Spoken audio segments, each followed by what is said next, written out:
All right, good afternoon. This is a presentation for our Sunday school department where we're examining the possibility of face-to-face return to Sunday school. The name is Rhoan Parkins, pastor of the Scots Pass New Testament Church of God, and it's my delight to be sharing with you. We're looking at the overall theme of, reconnecting the disconnected, and our aim this afternoon in this particular session is to look at the possibility of, of, of going back face to face for Sunday school. But I want you to take a look at this slide. Just take a look at what's on your screen, because one of the things that has forced us into asking and considering this kind of option is the COVID interruption and the effects that it has had. These two shots on the screen, one of them happened to be very famous and the other not so famous. But the first one, the one on the left, suggests that there is something happening in a family, and we have two children, or seemingly little ones, in the house, and they are calling out, "Mom, we need haircuts." And the other person whom the question is directed to is suggesting that he's dad and he's not mom. And the obvious reason is they have been locked away for so long to the point where the barber is needed because mom cannot be differentiated from dad. And that is significant because what it suggests is that our children have been locked away and they are within a space where even within the home, things have become a little obscured. The other one is one we all would have seen from time to time. When you haven't been to Sunday school or church in a while, the question is being asked, who killed Goliath? And it seems to me to be a classroom setting. And there's a little boy who looks a little bit, spooky though, but his answer is more spookier than his look. His answer is suggesting that it was COVID that killed Goliath. Now, we may not be able to argue with that in a real way because maybe in his experience, he knows a Goliath that was killed by COVID. But within the biblical context, it was David that killed Goliath. But because of the learning lapse and the learning lag, many of our children would not have learned this truth, or maybe they would have learned it, but they have been out of commission so long to the point where they have forgotten it. When we look at these two scenarios, the question has to be asked, and we need to consider diligently the case for face-to-face. Truth is, the school system is back in session in parts. And the contention is, if school in a general way is being held, then Sunday school ought to be no different. And I concur. So for me, it's not the possibility of face-to-face. It is the reality of face-to-face. And in the examination, in this particular presentation, we want to look at how we as leaders can plan for this face-to-face re-engagement. And I want to suggest to us that we are concerned about it because of what the Sunday school was tasked to do in its original form. You see, we have experienced a crisis, and the crisis that we have experienced has forced us, too many of us, to be in the negative. And we need to see the opportunity that exists in the crisis. Yes. So Sunday school has some tasks that it was meant to accomplish, and COVID has interrupted it and has brought us into a crisis. But the church needs to see, the Sunday school department needs to see the opportunity. So let us look at the tasks. The Sunday school was tasked from ever since to be a space, a place, an institution that teach the Bible to our children. Help us all to accept God's grace. Helps us to grow in what? In our Christian faith. And certainly guide our children to become mature members of a Christian community. And yes, finally here, it helps its students to answer God's call to Christian living and by extension, Christian ministry. If it is that COVID has interrupted our Sunday school, it means that these tasks for the past 2 years or so, yes, they have not been fulfilled, they have not been done. And hence, there's a need for these tasks to be done within the context of our church, within the context of our Christian community. And it is by this set of tasks that we need to recognize the importance of the re-engagement, the importance of having face-to-face. So, yes, there's a crisis, but please let us not focus so much on the crisis. Let us consider the opportunities that lie within the crisis. Crisis versus opportunities. Recognize the crisis. But work with the opportunity because they normally come together. So the idea for the return and the recovery process has to be carefully thought out. And one of the things that has to be considered is to have a COVID-compatible Sunday school. Yes, we are returning face-to-face, but we are returning with the reality that COVID still exists. And we have things to teach, but we have people to protect. So in looking at the return and the recovery efforts, we have to weigh critically the balance. In the balance, the challenges that exist. And we're seeing a few of them here. We're seeing a few of them here.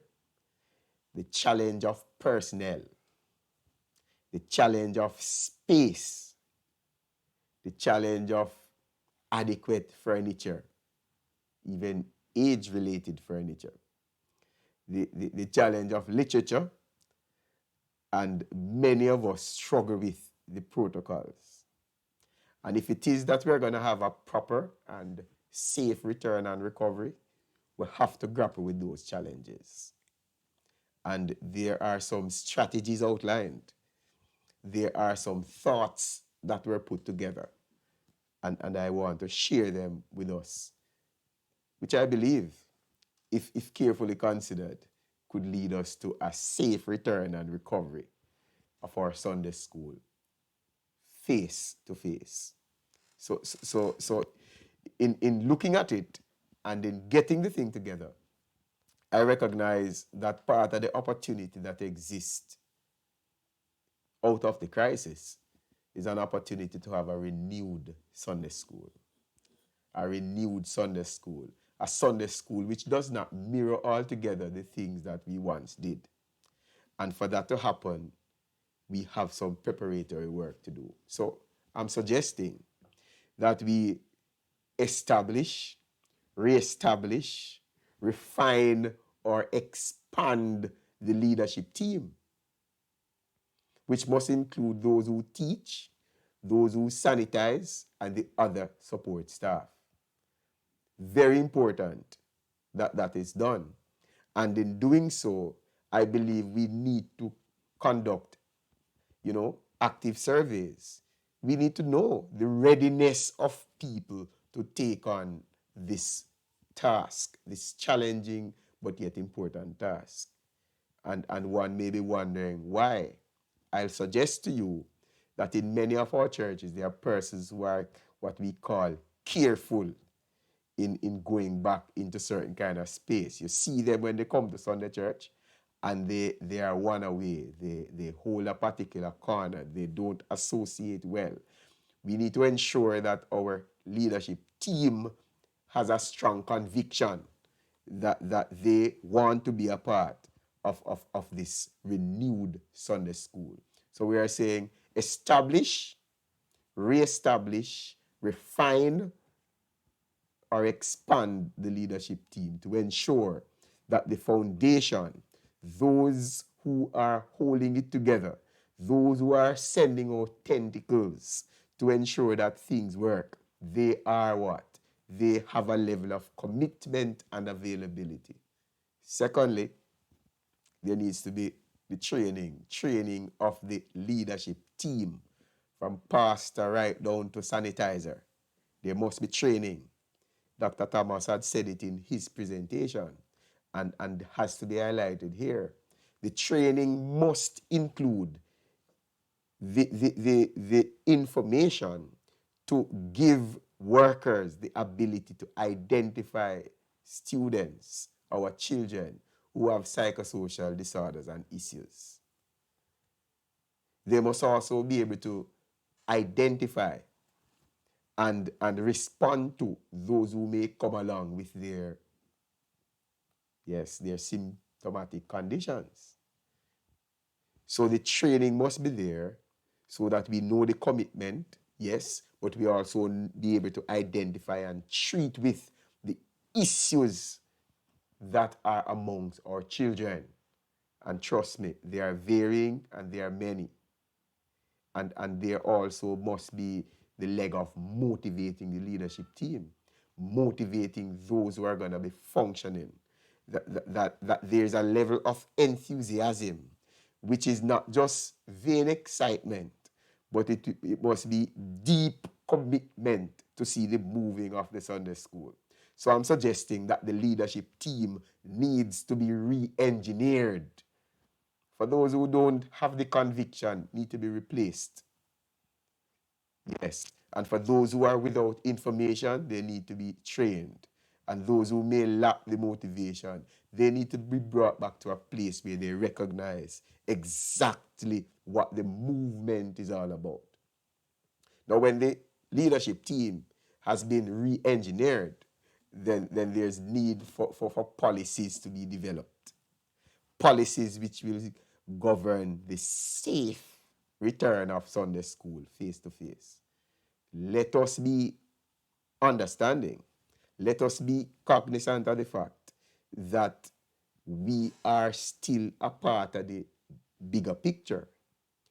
And when we are engaging with minor, when we are engaging with people's children, the responsibility is ours to make sure that them are right.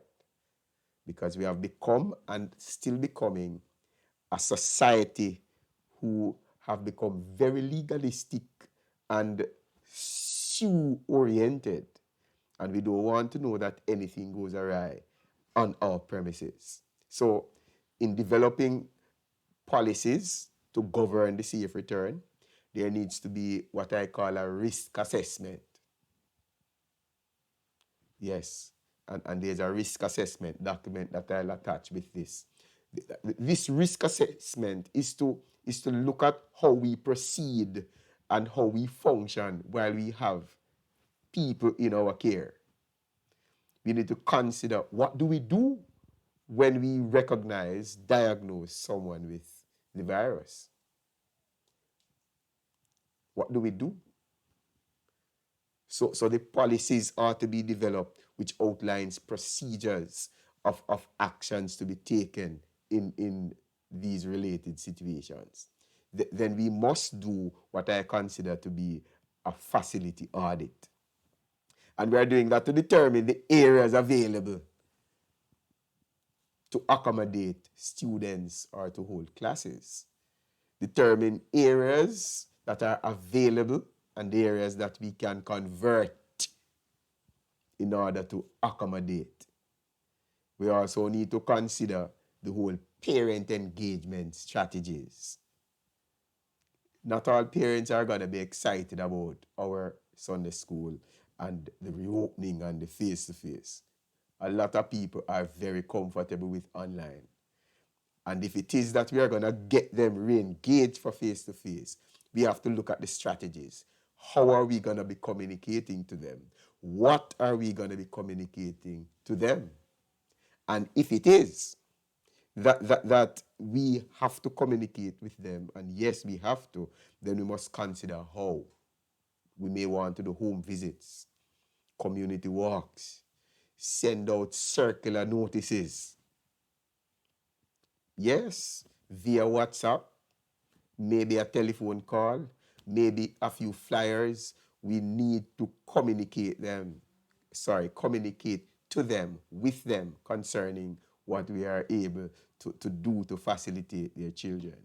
We may even want to and may have to develop consent forms, because for some parents, they need, especially in this day and age, they need to see black and white, something that they can hold on to.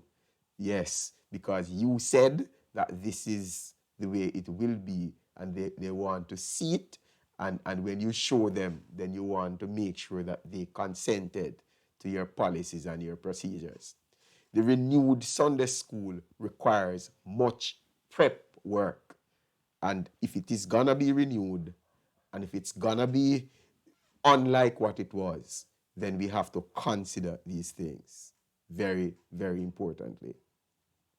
Now, having done your facilities audit, having looked at the policies and the different policies which may be required for different phases, one must now work with the results of that. And you may find that you may need to utilize tents where your church space allows it. Yes, utilize tents. Utilize the basic school that the church facilitates, or the church owns, or the church operates. You may even want to ask permission to use one that we don't own or operate, but it's nearby. So we're talking about some networking where there are available offsites that we can use. Yes, I pastored a church where there was a community center nearby, and we partnered with them using the facilities to do a number of stuff that we were not able to do. I believe in times like this, we can partner with the community center to ensure that we have face-to-face. Because the truth is, face-to-face Sunday school doesn't mean church-based Sunday school. It doesn't mean that at all. So we want to be utilizing the available facilities to ensure that we can be in front of our students, modeling in a live way what the Christian experience is all about. Yes. So the tents, we use basic schools and community centers, so that's taking up the spaces that are available. Now, depending on the availability of space, one may not be able to accommodate all the classes at the same time. So we have to look at the idea of scheduling. Yes, when do we have some classes? So a proposal here is to schedule classes on alternate weeks. So first and third Sundays, we will have the adult and the youth classes. And third and fourth Sundays, we will take the children. Or you schedule as to how it suits your local circumstance. You may even want to look at the possibility of Sunday afternoon classes or classes on other days based on the availability of space and personnel. It is important that we consider the shortening of our teaching sessions. One of the things that comes out of the CDC, one of the CDC reports, is the idea that consistent talking for long periods in smaller rooms, what it does, it fills the room with more vapors, which increases the possibility of infection if someone is asymptomatic. Yes? So it is important that we consider shortening the teaching sessions. And also, we'll get a little benefit there. Some of the children will not be so, as they say, bored. Yeah? So that could be considered. And another thing to consider is limited number of students per class. One of the things, because they are small, we tend to squeeze them in a small space, and it's a lot of them. The new dispensation suggests that we have to do otherwise. Consider limited number of students per class. What was one class 2 years ago, you may very well need two classes. So these are just guidelines as to how we could structure our thing. Now, if all of the aforesaid is going to be possible, if it's going to be a reality, then you see the thing written in red, there's going to be a need for some capital injection. And pastors, yes, and officers and youth leaders have to coalesce around this. There needs to be a proper capital investment in our Sunday school. You may need to buy 2 tents. If you have the space, you may need to look at some furniture where you can put in this new space that you have discovered. And if you're gonna furnish it for children, then you get the what? The proper furniture so that the children can be comfortable. So we call in on pastors and youth leaders to make representation to your pastors and the council for some capital injection. Because if we build and set up a good Sunday school, yeah man, the wider church is gonna be affected in a significant way, and not to mention the community. So in the renewed Sunday school, we have to be strategic and we have to be intentional. We cannot just rush to come back. We need to set the framework for this great comeback. So the renewed Sunday school must be established on great thoughts and proper planning. So having done the audits and, put in your capital in, investments, getting the tents and, maybe you can afford to buy 2 containers and properly fix them up. You now have the facilities in terms of the spatial facilities. One of the things that now needs to be considered is how you're going to launch it. I am pretty conservative, and I've always figured that some of these launches are better done in a soft way. And I'll explain why I'm saying consider a soft launch. For many of us, we know that the extent of the capital investment that we need, the church may not have it. So what you want to do is to establish yourself in the space that you have. So don't have this big grand launch just yet. And when people come to you, you cannot facilitate them. Seek to facilitate those that you have, those that are there already. And as you seek to make them comfortable, use that facility and those experiences to what? To refine your offerings. And as you do that, people will hear about what's happening. Your students will talk about what's happening. And as you develop other spaces, you now can do a greater launch, because you will now hopefully have the capacity to accommodate the 25 that is coming from around the corner, and the 1 dozen that is coming from down the road, and the 2 that is coming from down the gully. Yeah? So I am saying have a soft launch, so you are able to see where you're at with your regulars, and then you can plan for the others as they hear and come. Because when they get there, there's going to be the need for the adherence, the obeying, the staying by the spatial and the sanitary protocols. Now, this has its own financial constraints, but it also has its social implications. It also has legal implications. And if the church is going to stand by and be good citizens, then we have to ensure that we adhere to the spatial and the sanitary protocols. Social distancing must be maintained. Students and facilitators ought to be wearing masks and or face shields. Sanitization apparatus must be there. Yes, whatever form they take, whether there's a bucket with a top on it, or it's gonna be automatic dispensers of water and soap and hand towel. However high tech or low tech they may be, it is important that that sanitization apparatus is present.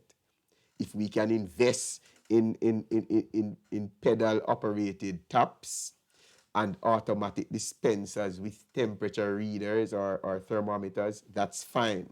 But outside of that, let's get back to the little bucket, because you want to ensure that the health, yes, protocols are observed. We also need to ensure that for the children that are coming to us, their temperatures are checked. Best time is when they enter in the room that they're going to have the classes, because we know how our churches are structured and what obtains now. Yes, temperature checks are not necessarily done at our gates, because many of us don't have no gate. People just come in. So it is normally done at the main entrance at the church. All of that has to be reconfigured, because we want to ensure that we can capture the status of every individual. All right? Now, the contact information is critical. For every person operating within that class, you need to have some contact information for them, for contact tracing purposes and for our own purpose.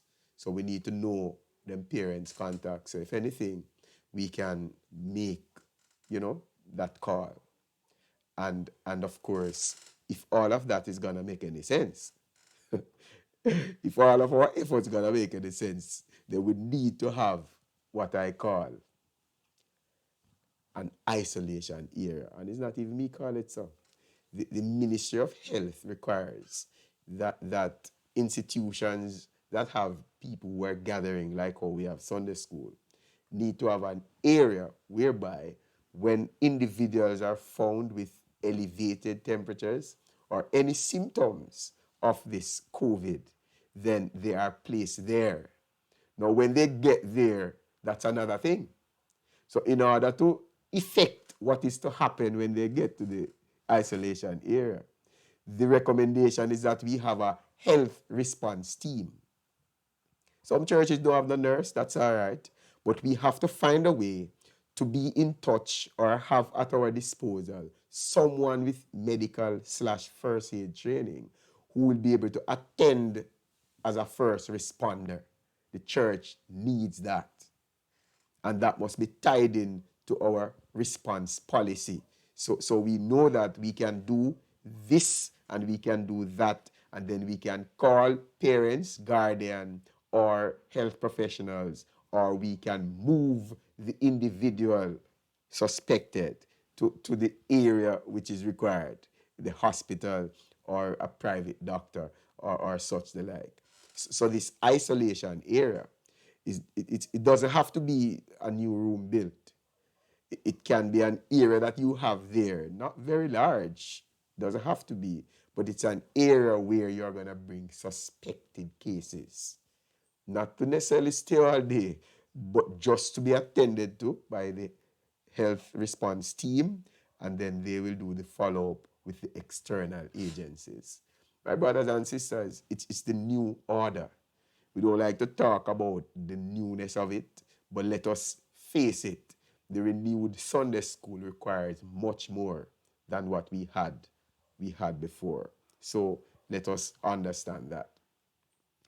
Then I want to remind us that as we do all of those things, we must continue to monitor what the health authorities are saying, monitor their guidelines as they're updated, and also watch out for any guidelines that will be set by our national office or our national overseer.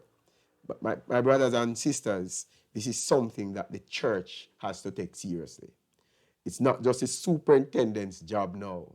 The council needs to be a part of it. Every auxiliary leader needs to be drawn in. And the pastor must be central. Because if we drop this catch, we are going to end up, in my mind, losing a generation.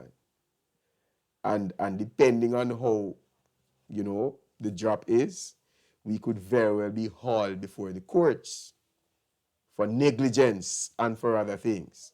So I want for us to understand what we are up against.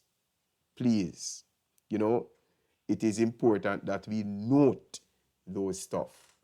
Now, all of those stuff that we dealt with had to do with the structural arrangements and how we organize.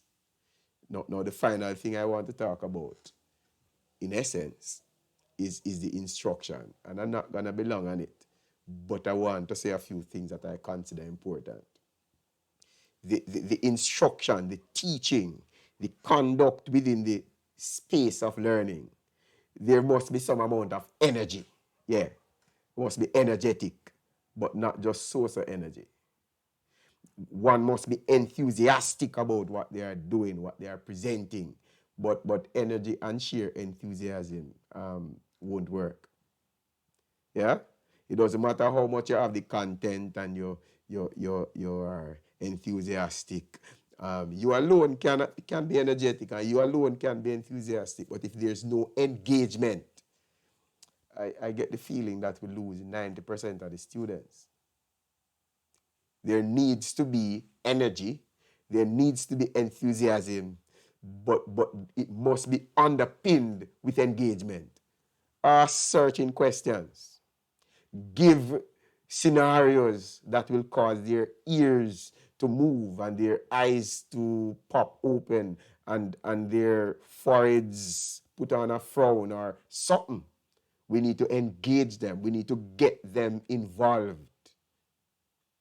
The old Sunday school, as I call it, it usually has one person standing up talking all morning, all hour, all 45 minutes. Some people now listen to what we say. Some people hearing, and some people are just present but not involved. The new thing requires that the energy be inserted, the enthusiasm be embraced, but the engagement must be bang on. Brothers and sisters, it is important. Church leaders, it is critical. So as I pull it together, I want for us to understand that Sunday school, yeah man, it's possible face-to-face. It is past the realm of possibility, if you ask me. It is our reality. It is what we have to do. But we cannot pull it back the same way that we did it prior to COVID. We have had enough time to look at what obtained and to rework it and make it a better thing. It would be sheer insanity if we, after 2 years, return to Sunday school with the same approach. One, unethical it would be, because the systems of the society, the systems of public health demand that we run differently. And if that's going to be applied, then it means more space is required. If more space is required, many churches cannot have Sunday school in one sitting like we used to. So we have to be very flexible. Have to be very flexible. Brothers and sisters, I want for us to understand that there are concerns and there are challenges, but there are also, opportunities that are there. Let us grasp them now and make Sunday school not not just a possibility, but let it be the reality that we need to embrace. Very important that we consider that. All right? So that's the sum total of what I want to share and suggest to us. Yeah. Thank you. Thank you.